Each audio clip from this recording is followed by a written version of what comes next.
Hedge Fund Lion's Den, brought to you by Eurex Group. Two emerging managers enter the den and face the interrogation of the lions. At stake, a potential total allocation of $75 million. Each manager has only 2 minutes to pitch their strategy, followed by one-to-one meetings of 20 minutes with each of the lions before returning to the den to discover their fate.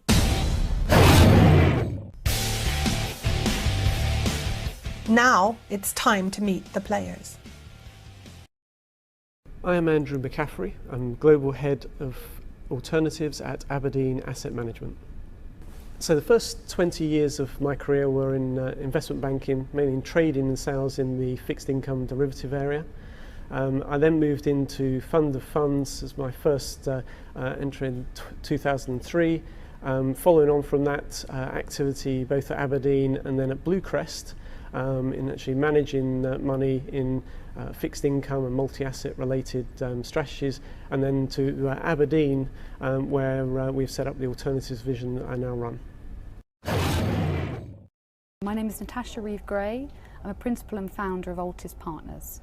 I have a nearly 20-year career in managed futures, ranging from brokerage, trading, through to now being a principal and founder obviously of Altis and running the strategic direction of the firm and the business development.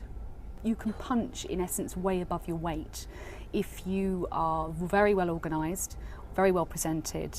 By that I mean materials, the way you present yourself, your messaging, being very clear about what you do. Materials are important because you can actually look far more institutional and have a higher calibre, if you like, in the investor eye if you can really differentiate yourself that way. So I think you can actually be even for an emerging manager, quite impressive with low asset. I think you also need a game plan. I think it's really important that you have a strategic view on how you're going to develop the firm. And a lot of investors will want to see that because you cannot tick all the boxes from day one. I'm Ewan Kirk. I'm the founder and chief investment officer of Cantab Capital Partners, a systematic hedge fund based in Cambridge. I started my career as an academic. I have a PhD in astrophysics and general relativity. I went to the dark side and joined Goldman Sachs in 1992, and I left there as a partner in 2005. And following that, I started Cantab Capital Partners. In terms of advice that I'd give to people trying to start a firm like mine, I mean, the first advice I'd give them is it's a very difficult task. You're going to have to invest a lot, not just emotionally but financially, in just getting to the point where you might credibly ask somebody for money. You've got to be enthusiastic about what you do. You've got to really love it. You've got to live it. It's very difficult for small managers to become big. To grow large, you have to be credible to large investors. And that is a much wider thing than just having a good model. It's having great risk controls, it's having great execution, it's having a good research framework, it's having technology, it's having operations, finance, legal, all of those things. I don't wish to say back office, but it's one of the things that they really look for. For us as an industry, the future is about continuing to do what we do. Invest in research, technology, build the best strategies we can, build the best risk management tools we can, and build the best alpha sources that we can. I work with smart, bright, creative people every single day. And in addition, there are lots of very hard problems. And to some extent, my career has been about solving hard problems, sometimes failing to solve them, sometimes solving them, but just thinking about hard problems. And I get to think about hard problems every single day, and that's an absolute joy. I am Richard Edwards, founder and principal of Hedge Capital. I studied mathematics and law at Cambridge and then ended up working in financial markets after a brief period in civil engineering. I left the financial industry to start HED just after the end of the Cold War to take advantage of the shifts that I could see coming globally at that time. And my particular interest, and the company's focus now, is on crowd behavior. Crowd behavior, we think, holds the clue to market movements. When we started this, we thought that there were two things that we could possibly do. One would be to analyze value in the way that Warren Buffett and so many other great investors have done. But the thing that we thought that we were best at was looking at crowd behaviour, because it's crowds that move markets. I'm Patrick Boyle, a founding partner of Palomar Capital Management, a UK-based CTA. I've been working for 16 years in the asset management industry. I started out my hedge fund career working for Victor Niederhofer. I moved on to work for large hedge funds like Millennium for Izzy Englander. I worked at large banks like RBS and Nomura, and roughly 2 years ago launched Palomar Fund. I started a hedge fund because I had worked for years in this industry alongside numerous other traders trading different strategies, and realized that my style of trading was totally uncorrelated with a lot of the other strategies that I saw. My trading philosophy is to analyze data using scientific principles in order to try to understand how markets move and to try and find behavioral influences within markets. I really just want to build a good business with happy employees, with happy customers, and I want to achieve the kind of returns profile that I think is attractive to investors and that's not available elsewhere in the marketplace. One of the greatest challenges was just even working out what it was that, how to structure a fund, what partners to deal with, which brokers you wanted to deal with, which administrator, which auditor. I hope in a year's time to have a great track record, to be able to pitch, and also to have the right institutional infrastructure in place such that these investors are happy to invest with us. It's exciting to me to sit down and do research and learn more about how markets work and to improve what I do. And so that's what drives me, and that's what makes me interested in my job every day.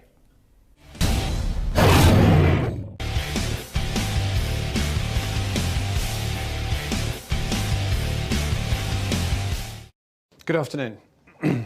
20 years ago, feedback was a hot topic in market circles, as people thought it might offer some explanation as to why some market trends become self-sustaining, which is of course the big question. George Soros claimed to have invented the whole thing, and there was good general interest, which waned when people found it more difficult to use than to understand. Our group took an interest at the same time because we were exasperated with existing market tools, and we persevered with it. And after many years of work and a little bit of luck, we came up with several different ways using those techniques to predict what might happen to market prices, mostly by measuring mood, as explained in our videos. Results of this were very good, surprisingly good, but we felt that we should explain this to people by demonstration because the methods were unusual. In May last year, we broadened our focus to add and increase the number of trades from all markets. And that program, which with adding in some trading rules and some risk management rules as well, which we felt were necessary. And that program has returned 23% with small losses along the way, and that's the one that we now invite fresh investors into. This whole process has been open, so our entries and exits have all been publicly posted. Both of the track records, the 7-year S&P only track record and the shorter all markets track record, have come from, have built in real time from publicly posted trades, so there's been no backtesting whatsoever. So we've proved ourselves in the full glare of public view, and at some considerable cost, foregone revenues and careers. So in order to build the business from now on, we feel that we have to manage money in a more conventional manner, just in order to capture the usual rewards for generating alpha. And so open source is a charming idea, but it's not a particularly good business model for hedge funds. So now we feel we must withdraw a little bit in order to work more and better for our investors and for ourselves. Thank you. Where would you categorize yourselves? I think that we're tactical and opportunistic, and very probably should be best categorized as a CTA, commodity trading advisor, because all our trades are in futures. Our average holding period is about 15 days, so that would suit people who like that time frame. But it's not systematic in that sense. The exits are all systematized, and the entries are, I would say, 60% systematized. So it's a bit like pregnancy. You either are or you aren't. Well, except that we are, if you like, therefore a little bit pregnant. Our systems generate ideas, which then a human being scrutinizes and either rejects or accepts. Tell me a little bit about the risk management. You mentioned you put some rules around. So what does that consist of? The trading rules are mostly because we expanded our reach. So when we were concentrating on equity markets, because that's what our readers wanted, we pretty much always had a view. So there's so much information about the US stock market and European stock markets and so on, so many different data streams, instruments that we can analyze, that we were almost never lost to a view. And so a very simple set of risk management tools was perfect for that, was suitable for that, just stops, essentially. Broadening it out to commodities, currencies, and bonds, we've always followed those, but we increased the number of trades in those markets over the last year. We don't always get an exit. We don't always have a view. And so therefore we needed some help from rules. Mostly that was risk. So we calculate the position sizes based on the relative volatility of the market. More volatile, we take a smaller position. Less volatile, we take a slightly larger position. It's not linear. And then we place a stop according to the financial risk that we want to take on that trade. So the stop is always a financial constant, but a variable price distance away. What is it that you're really trying to appeal to, given that that is going to limit the number of investors who can consider you at this stage? I'm sure we won't appeal to everybody. In fact, we might even not appeal to that many people. But we offer performance. We offer relatively unvolatile performance. And what are the other people's appetite for this in your group? I mean, they're all focused on getting, you all want They're the same thing. enthusiastic. Thank you very much for taking the time to meet with me. My name is Patrick Boyle. I'm a co-founder of Palomar Capital Management, a quantitative hedge fund launched in 2012. Palomar's core investment philosophy is to build quantitative strategies around persistent and understandable market behaviors. Our goal is to provide clients with steady, low volatility returns that are uncorrelated to the markets we invest in, and equally that are not correlated to other hedge funds in our space. We have a track record going back to 2007 with returns of over 9% a year annualized. We have volatility lower than quarter of the S&P 500 with a Sharpe greater than 2. I have over 16 years of investment management experience. I have worked at large investment banks and hedge funds, and I started my hedge fund career working for Victor Niederhofer, a former partner of George Soros. My partner, Jesse, has over 9 years quantitative trading experience, 5 years of which was spent in the proprietary trading desk at Barclays Capital. We have invested over 80% of our net worth in the fund. We have attracted a global investor base of quantitative fund specialists. We're based in London and FCA regulated, and our fees are 1 in 10 for early investors, and that share class is open at the moment.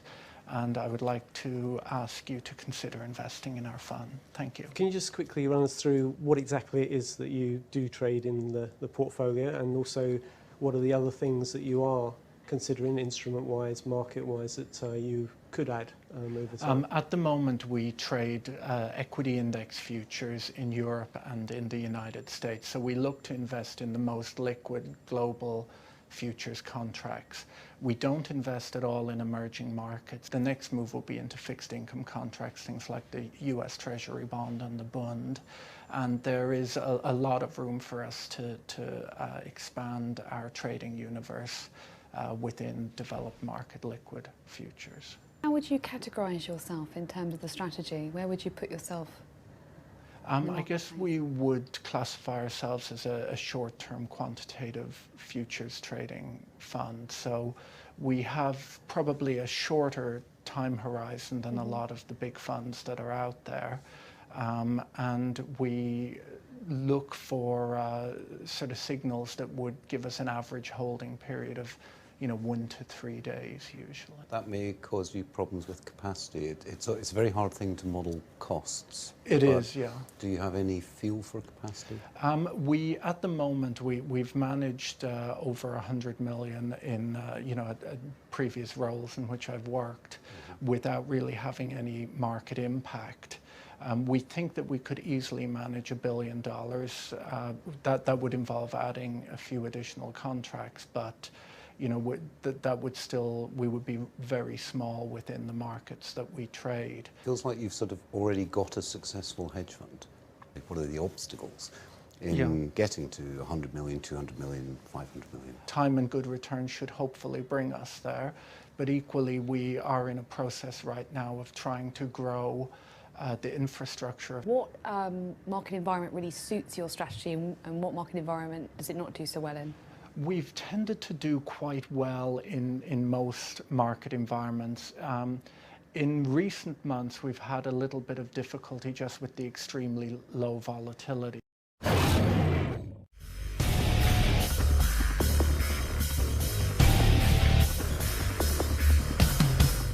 What we do. Nobody does exactly what we do.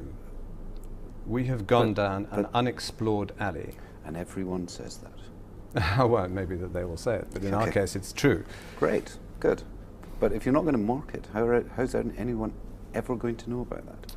Oh, but we do have a full marketing plan. It's just that we are at the very beginnings of it right now. Okay. Well, I'd like to see the other material, because certainly the material I've seen, and I'm not entirely sure that a YouTube video really... Vimeo. Whichever. It's like YouTube, but without cats. Yes, I do know what Vimeo is. The serious point here is I don't think an online video is really the right way to think about marketing your fund. We're hoping that our videos are going to be ambassadors for us, because they do explain what we do, because it is quite complicated to explain face to face from a cold start how it is that we have come up with a set of metrics for mood. And how that differs from measuring opinion, because of course the heart and the head are different, and it's the heart that rules many decisions. And then, of course, you're going to have to come up with something which is a suitable product. Now, we have that. You believe you have it. Yes. I've read your marketing materials. I don't believe you've got it. Have you seen our video? Yes. I still don't believe you've got it. Did you like it? Not really. Really? No. You had tried to explain it in a layman fashion, which I think is really important, as opposed to baffle people with science. Well, we're so quanty that we don't want to come across as impenetrable geeks. No. You know, the interesting part, hopefully, for you is and this is where I would try and draw out, is the degree to which return profile can be entirely diversifying and uncorrelated to many of your peers, whoever those peers one would frame, but also to many of the categories that you might be put into. And that's where maybe some work to be done. Well, we've compared ourselves only with CTAs there. Yes, and I think that's a bit limiting. Yeah. So where are you with assets now? we're just over $50 million. Okay, well that's great. Right now, and that's the majority of that, I presume, the new clients, basically. Yes, yeah. That's great. Yeah, that's and great. it's mostly in managed accounts. Given your strategy and the performance of your strategy, it seems like it's almost, with a realised Sharpe ratio of 2.9, why would you bother having investors at all?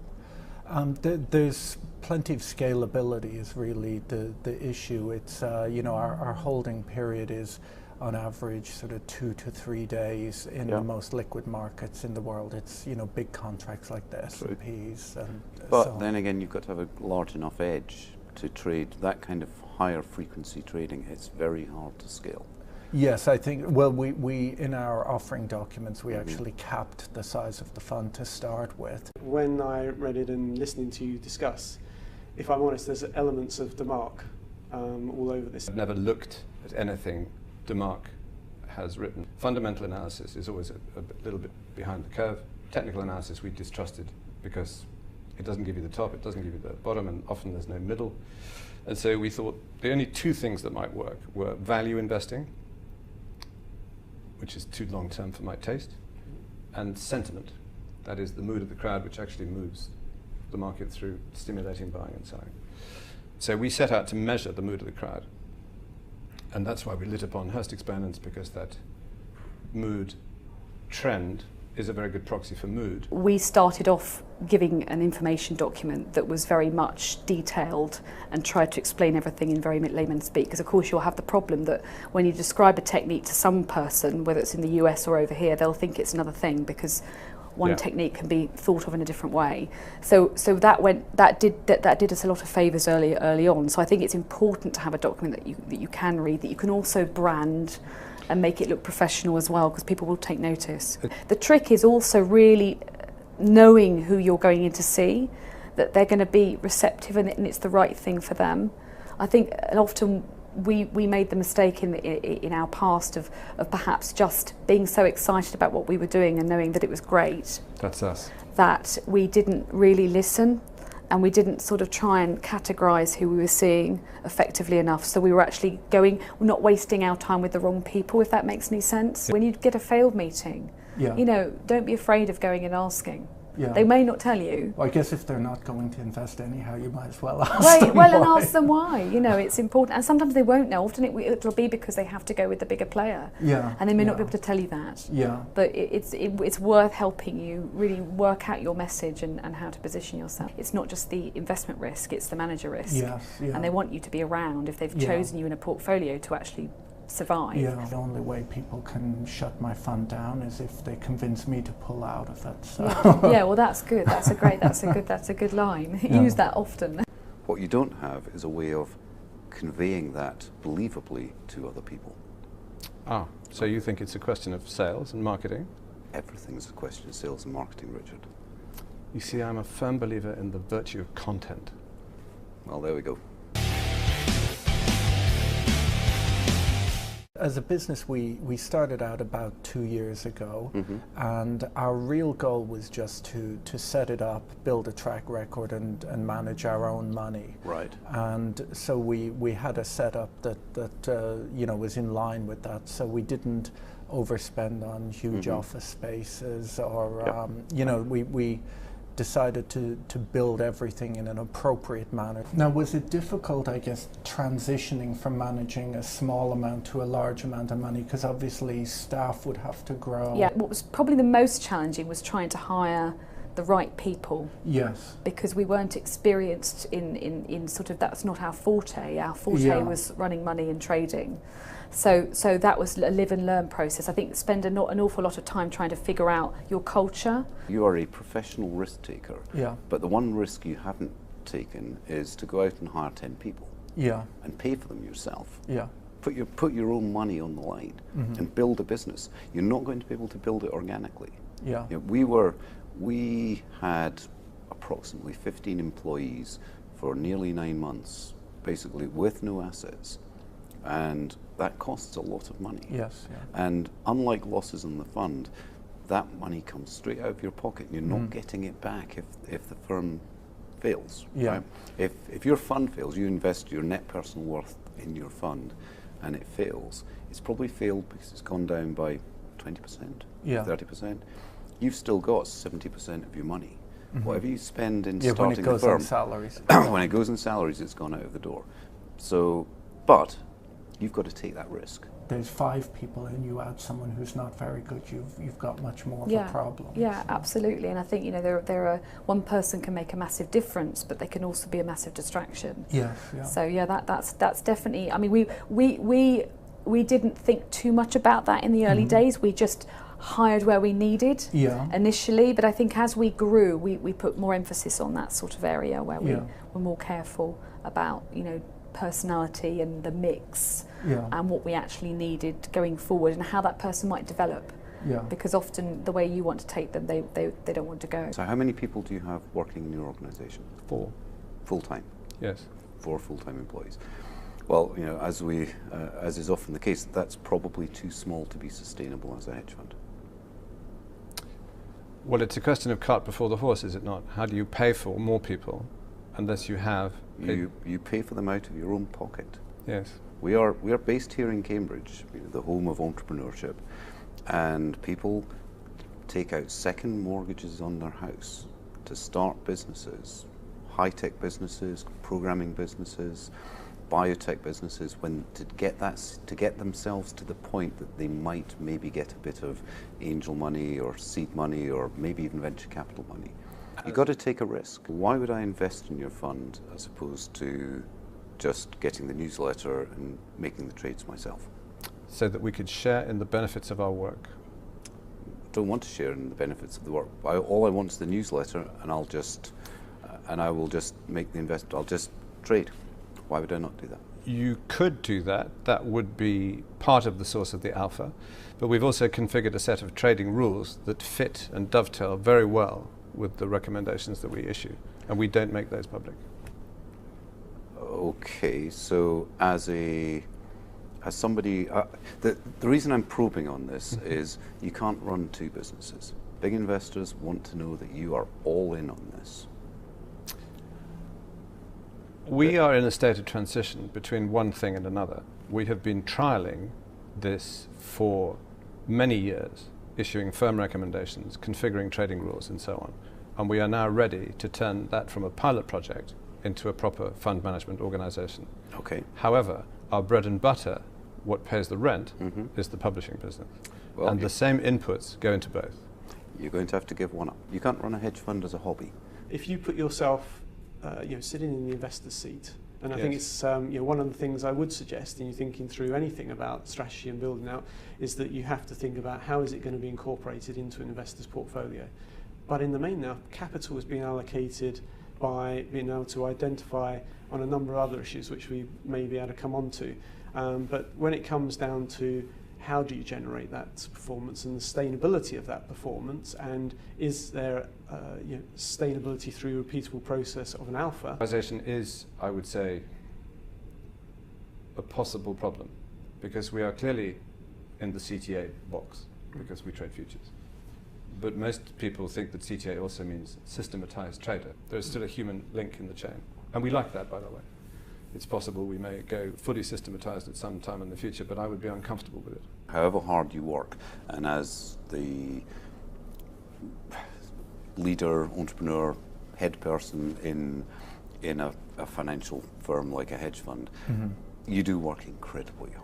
Yes, okay? yeah. And it consumes your life. Yes. And if it doesn't consume your life, you need to get another job, yeah. because you're doing the wrong thing. Yeah. So it consumes your life. You spend 18 hours a day, 7 days a week worrying about it and thinking about it, but it's still incredibly fascinating and satisfying. Yeah.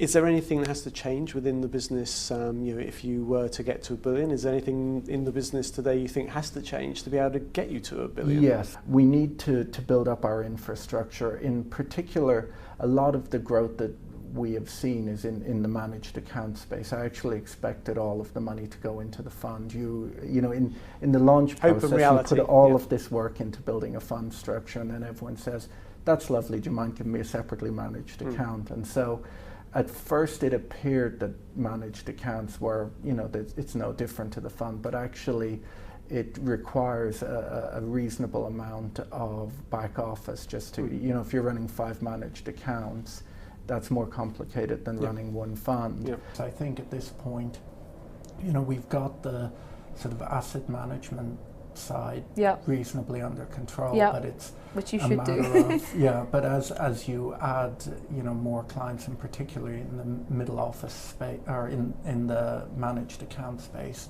you find that you have more and more back office work to be done, and it's important to we aim to have no trade breaks and things like that for our clients, because I just don't think it's acceptable really to... No, but you've also got to remember there's a point at which, you can do all that in-house, but you have to recognise when to not do that in-house and outsource that. Oh, so you outsource? We do now. We didn't. We went the route of doing everything ourselves. We had proprietary technology. We had our own. Everything was built ourselves. There's a point at which that doesn't add value to your clients, and you end up with a massive overhead, if you like, or structure that you're then having to maintain. So it's also, the trick is finding out that sweet spot where you then look for that outsourced solution. There's a number of people that are critical. A top-notch COO is the sine qua non. If you don't have that, you aren't going to make it. Your model comes up with a trade. Who executes it? We execute it, either Jesse or I. So you sit at a screen and you click a button? Yes. That's not going to work. It has to appear like an institutional firm. Yes. Now, you don't have to go out and hire 100 PhDs. Yeah. Okay, there's no requirement to do that. I even agree that, once you build out in the manner in which you're describing, it liberates Jesse and I to concentrate almost 100% on research, which is our goal. Our goal is never to become a multi-strategy shop. It is to run our strategy as well as we can, and as you say, that involves having everything else taken care of in a very professional manner. What thing do you think is going to be most challenging for you when you're in the next couple of years? Building it out, I think. Okay. We can easily manage, I don't know, $100 million, something like that. We're trading highly liquid futures markets. We don't use much leverage. There will be very limited market effect up to possibly $200 or $300 million. But the logistics start to become a task to accomplish. You've got to take a risk. As in fact I have already done. Well, you might have in order to get to where we are now. You're going to have to take a bigger risk. And well, I've just raised that second mortgage, actually. Okay, well, that's what. So we're doing that. That's what you're going to have to spend. Yes. What are you finding to be a challenge then in terms of actually raising assets, or are you literally just building your track and trying to build that out? We have been first? building it. We are ready to expand to a commercial level because it's sub-commercial at the moment, and getting there is hard because nobody wants to be. I mean, we don't need people to be the first in, but nobody wants to be the first big one in. No.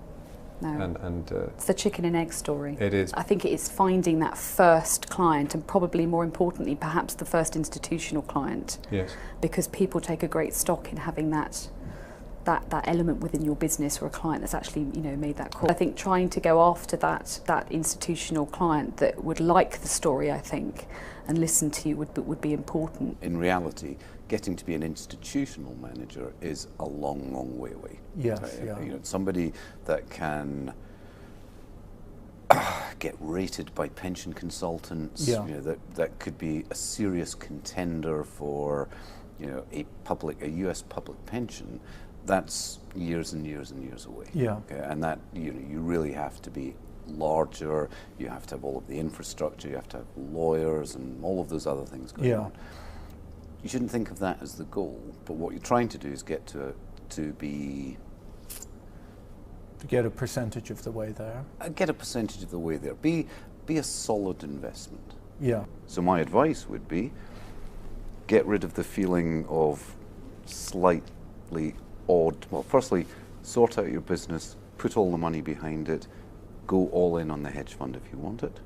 Secondly, sort out your marketing so that it looks a little bit more conventional.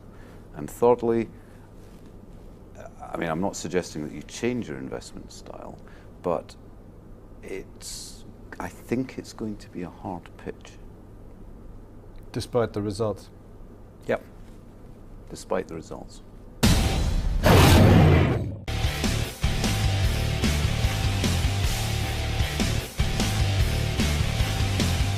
It would be useful to start with Richard and HED.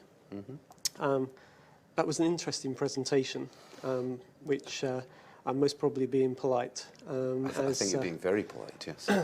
I think what came across, though, was sadly a level of pretension and not really conveying the strength of a message. And if I'm honest, that one of the things that struck me as really very important, if you're going to come with something that is new, you're going to try and put it in a category which is not existing categories, sort of somewhere in between, then you really need to get across what is the true differentiator within that then would make it valuable. I think it's very dangerous to arrive and say we are just so different from anybody else, we're so unique that we don't even present it in the way that you'd expect it to be. And it's not about being a nice person, but there has to be some relationship between an investor and the person they invest in. And I just really didn't get that at all. He doesn't have the background, so he hasn't, as far as I'm aware, none of them are actually in the hedge fund industry, so they're learning as they go. So feedback would be very encouraged, I think, on that basis. Yes, yeah. There is a degree of that being, in some ways, humble. I'm coming with something new. We really feel that it works. We've got everything that we can display to you, the evidence, as well as our belief. But that's not what came across. The sort of blunting of that through the delivery, I thought was a very... Well, it overshadowed everything else, really, is what you're saying, yes. I think, in essence. They did get reasonable amount of facets, or they did start to add in these other products that they were talking about, because I really struggle to see how you do that with 4 people. I understand that you can have that mix of discretion and modelling, and to some extent everyone's a quantitative manager in that they do use some models or analysis. I was just concerned that I didn't really know quite what it was. What is actually going on? When you finally get down to it, I think it's, well, this sounds very pejorative, but it feels like Chartism. There's something that exists, that Tom DeMark has created, which has similarities to, I think, the strategy. But there's nothing wrong with that. It's just be very clear about what it is, and therefore it can put you in a position that could be potentially of interest to a consultant or investor who's looking at other strategies that it could add some value to. But again, that didn't come across. No. The time frame from we started doing this 12 years ago and publishing a newsletter, presumably, to have then waited 12 years and then decide we'll start running money. Oh, and we haven't risked any of our own money on any of these trades. And it's the beauty of futures. It doesn't cost any money to, well, modulo. I'm just not quite sure what went on in the last 12 years. Well, if they're all scientists, though, I mean, that's the problem in itself, as you probably are aware, and that you need to have a variety of people in a business. I mean, maybe that's what problem being a scientist. It's not a terrible problem being a scientist, Natasha. I work with many of them. Yes, I am one. Yeah, no, exactly. No, carry on that. Yeah, I'll keep going, shall I? I'm enjoying myself. Do that stuff. No, I think it's a problem, though, when they're all maybe that's what's gone on. There's a lot of academic discussion and research, and because you become intrigued, don't you, with what's going on? I mean, that's a possibility. I mean, personally, I don't know about you. I really wouldn't touch this with somebody else's. You're about to say I'm out. No, I'm out. No, probably for copyright reasons, we're not allowed to do that. Have you seen the marketing materials? Now, I like reading marketing materials because it tells you something about the firm and the people. It honestly looks like it's been put together with a shovel. And if they can't sell themselves at all, then it's probably a dead end. Have you watched any of the videos out of interest? Oh, yes, I've watched the videos. Okay. Now, I know we live in a digital world, and I like digital stuff. Putting videos describing yourself on the internet just looks flaky. Well, maybe that's a good segue as well into Patrick, because what a difference. And the mood from this side of the fence was quite different too. Yes, it was. That, I could feel it as I sat here. There was someone who came across as being refreshingly straightforward, passionate about what they did. Just wanted to convey that you really should believe me, but actually, I really do love what I'm doing. That everything I've tried to put together is, to make everyone feel comfortable, so you can focus on what I'm doing. It definitely came across as honest and likeable. Yes. Which sounds, I know this is a quantitative business, but it's really important. And I also found, the marketing materials were also much clearer. Now, you didn't get a sense of the strategy necessarily, but you certainly got a sense that they'd thought through the business, thought through perhaps the roadmap. I think Patrick doesn't really need AUM in that sense. What he needs is mentoring and guidance. He's very enthusiastic, very personable. There's clearly a few little rough edges there, not because he's a difficult personality, but because he just doesn't know what to say. He hasn't been asked the right questions. He hasn't. But he's also not a marketeer or salesperson. He's definitely not. Yeah. But he's probably not a bad person to run a business. I like the fact that he and his partner are all in. We're back to alignment as just clear cut. Yeah. Fully aligned. They've been working hard on this. They must have, since he said they could run for a period of time. They've probably got a business plan.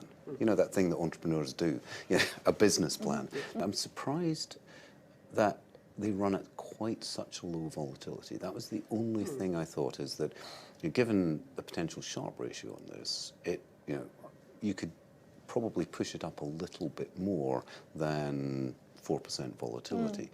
And maybe the problem has been is that the headline numbers aren't high enough because he runs at quite low volatility. I think he's probably a little bit blasé about capacity. As we know, capacity is actually a big issue, and it does get much harder to think about costs. But I like that he'd said that written into the documentation that was the cap. Yeah. Because at least that implies a hard limit, as opposed. I know people can always change their minds, but the point is it's a hard limit, and he states it quite honestly. Now, I don't actually believe that it would. I think you'd have issues at opinion, quite frankly. Oh, I think you would, yes. But I think as an investor into it, say up to 500 million, possible. He comes across as quite resilient to hard times. And I think that's sort of important. You figure that he will go through hard times, as we all do. But I think he'll be quite resilient to that, and will work it through, whatever needs to be done. It's quite difficult because I think if you step back and look at the strategies, how would you compare them? Might be a slightly different take if you removed the characters and just looked. But that's not the position. The risk is to the business, not necessarily the investment risk. I mean, certainly you've got to consider both, but that you want to invest in something that's going to be here in 5 years' time. So, gentlemen, thank you very much for coming back. That we've had a chance to have a discussion about your presentations, about yourselves, about the strategies you're running. I'm going to start first and just go through what I've personally decided. I'd like to start with you, Richard. That it's very difficult. I do like elements of the strategy. I do find it interesting.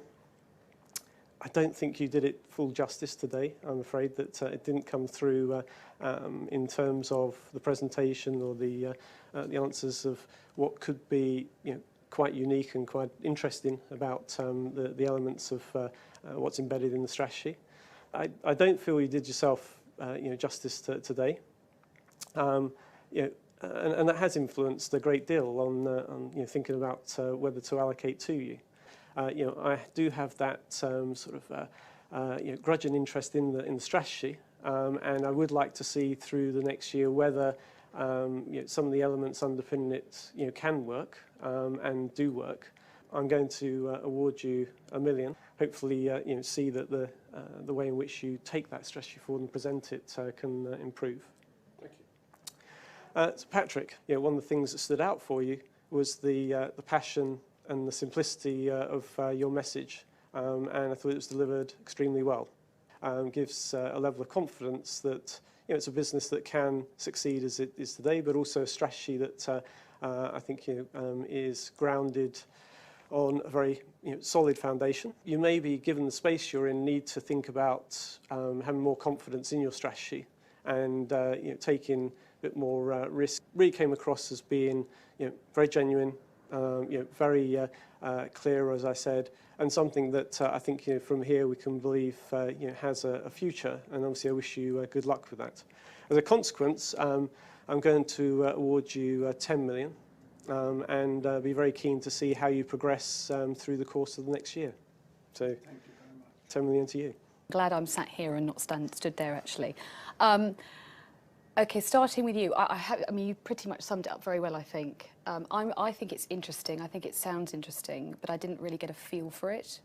I think it's tough in 2 minutes, and I think you haven't got the experience that perhaps Patrick has in the business in terms of actually presenting something to investors in the same way that you have. So I think that there's a distinction to be made there. For me, it's more about the business risk as opposed to the strategy risk when you're dealing with an emerging manager. So on that basis, actually, I would do exactly the same, and I'm going to give you $1 million. And do the same thing and monitor you and really want to see that you are thinking about the business and really the game plan and how you're going to actually message, because that's really something you have to get right. People make their minds up in the first 2 minutes. So, and it's a people business at the end of the day. Yeah, no, great. I really enjoyed it with you. You came across really genuinely honest, excited. I think, passionate is one word, but excited about what you're doing, which got us excited, because it's not necessarily a light the fire strategy in the sense it's completely out there. But it was something really, really lovely to just hear you present it in that way and understand that you've thought about the business and how you're going to go forward. So on that basis, I'm going to give you $5 million. Thank you. Thank you. Well, I'd also like to thank both of you for the presentations, 2 very different presentations. I'm going to start with Richard. I don't really think we hit it off terribly well. And part of that is maybe a presentational style issue, but I kind of felt like I was being thought of as a bit of an idiot. Now, you may think that, and of course I may indeed be a bit of an idiot, but it's not a great thing to do as somebody who's trying to run a business, to give that impression to anybody. You need every investment you can get. Although you have something which may indeed be unique, there are very few things that are new under the sun. So it is sort of important to remember that the people sitting on this side of the process have done this before and may have some input. I'm going to award you 0. And the reason for that is I can't imagine working with you. If I can't imagine working with you, then I really am not going to invest. So Patrick, I think we hit it off better. I loved your passion for what you did. I also loved a little bit of the slightly raw edges to your presentation. The challenges for you are mostly about building your business. But I think the difficulty for you is getting from where you are now into something which is sustainable and something which is investable by larger investors and more institutional investors. So on that basis, I'm going to award you $5 million. But on top of that, Patrick, I'd like to offer you some of my time to mentor and maybe give you some advice in how you grow the business. I've been in the same place that you are in, and some luck, some skill, but managed to get a little bit bigger. So if you'd like that help, I'd be more than happy to do that. Thank you very much.